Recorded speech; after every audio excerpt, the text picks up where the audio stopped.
বোর্ডটাতে line দিচ্ছি হ্যাঁ। কিন্তু ওর বোর্ডটা অন হচ্ছে না। অন হচ্ছে না? না স্যার, হচ্ছে না। কই পাওয়ার অন করো। স্যার করলাম। হ্যাঁ, লাইন এসছে?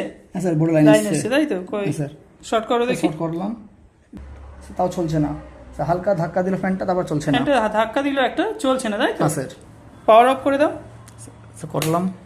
এই ধরনের সমস্যা হলে কোনো মাদারবোর্ডের ক্ষেত্রে কি করবে, এই 4 পিন যে কানেক্টরটা রয়েছে খুলে নাও আগে। স্যার খুলে নিয়েছি। খুলে নিয়েছো? হ্যাঁ স্যার। আচ্ছা, এবার একবার শর্ট করো, পাওয়ার অন করো। স্যার পাওয়ার অন করলাম। হ্যাঁ, লাইন এসছে তো? হ্যাঁ স্যার, বোর্ডে লাইন এসছে। হ্যাঁ, অন করো। হ্যাঁ স্যার চলছে? হ্যাঁ স্যার চলছে এবার। চলছে না? হ্যাঁ স্যার। এই কানেক্টরটা কানেক্ট করলে তখন চলছে না, কিন্তু স্যার। খুলে নিলে চলছে তাই তো? চলছে স্যার।